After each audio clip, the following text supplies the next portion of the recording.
Hi friends, welcome back to KMB dream works. ఈరోజు మన movie review Korean Kanakaraju, starring by Varun Tej, Satya, Ritika Nayak.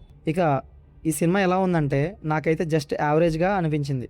ఇక కథ విషయానికి వస్తే, అనంతపురం జిల్లా పెనుగొండ ప్రాంతానికి చెందిన కనకరాజు ఒక చెక్క భజన బృందాన్ని నడిపిస్తూ ఉంటాడు. ఊరిలో ఎవరితోనైనా గొడవ పడే రకం, మంచి కోపిష్టి. అతని స్నేహితుడు కిట్టప్ప అలియాస్ సత్య ఒక ఫోటోగ్రాఫర్. అదే ఊరిలో కియా కార్లు కంపెనీలో పనిచేసే చైత్రను చూసి కనకరాజు ప్రేమలో పడతాడు. అయితే చైత్ర మాత్రం ఎప్పటికైనా కొరియా వెళ్ళిపోవాలని, అక్కడి వాడినే పెళ్లి చేసుకోవాలని కలలుకంటూ ఉంటుంది. మరోవైపు లోకల్ రౌడీ చెంగలెడ్డితో జరిగే గొడవ కారణంగా కనకరాజు ఓ బార్కు వెళ్తాడు. అక్కడ అనుకోకుండా కొరియాకు చెందిన గ్యాంగ్స్టర్తో చో స్వాంగ్ ఆత్మ ఉన్న ఒక సీసా మూతను తెరుచుకొని ఆ ఆత్మ కనకరాజు శరీరంలో ప్రవేశిస్తుంది.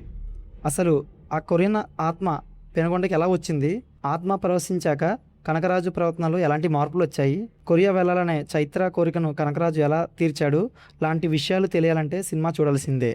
రివ్యూ కొనసాగించే ముందు మా రివ్యూ కనుక మీకు నచ్చినట్లయితే లైక్ చేయండి, షేర్ చేయండి. ఇలాంటి మరిన్ని ఇంట్రెస్టింగ్ మూవీ రివ్యూల కోసం కేఎంబి డ్రీమ్ వర్క్స్ ఛానల్ని ఇప్పుడే సబ్స్క్రైబ్ చేసుకోండి. ప్లస్ పాయింట్స్: ఈ సినిమా మొత్తాన్ని నిలబెట్టింది హాస్య నటుడు సత్య మాత్రమే. ఫస్ట్ హాఫ్లో కొరియన్ గ్యాంగ్స్టర్గా మారిన వరుణ్ తేజ్ని హ్యాండిల్ చేస్తూ సత్య ఇచ్చే ఎక్స్ప్రెషన్స్, టైమింగ్ థియేటర్లో మంచి నవ్వులు పూయిస్తాయి.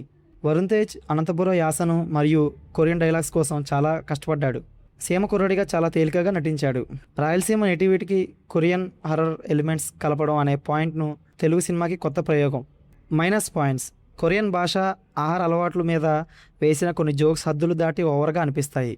ఫస్ట్ హాఫ్ సరదాగా గడిచిన సెకండ్ హాఫ్కి వచ్చేసరికి కథ ఎటు వెళ్లాలో తెలియక చాలా ల్యాగ్ అవుతుంది. క్లైమాక్స్లో పూర్తిగా వర్క్స్, ఏఐ విజువల్స్ ఉపయోగించడం, డమ్మీ గ్రాఫిక్స్ ఉండటం వల్ల ఫైట్ సీన్స్ చూడటం కష్టంగా మారుతుంది. 2 గంటల 40 నిమిషాలు నిడివి. సినిమా లెంత్ చాలా ఎక్కువ అవడం వల్ల పెద్ద మైనస్. ఈ సినిమాలో ఎలాంటి అడల్ట్ సీన్స్ లేవు. ఫ్యామిలీతో కలిసి హ్యాపీగా చూడవచ్చు. సో ఫైనల్ నా వర్తేనంటే, కొరియన్ కనకరాజు అనేది ఒక విభిన్నమైన ఇండో కొరియన్ హర్రర్ కామెడీ ప్రయోగం.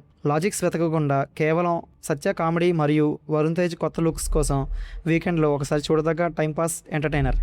సో నా రేటింగ్ వచ్చి 2.75 అవుట్ ఆఫ్ 5. మళ్ళీ ఇంకో సరికొత్త రివ్యూలతో మళ్ళీ కలుద్దాం. Thank you for watching. By guys.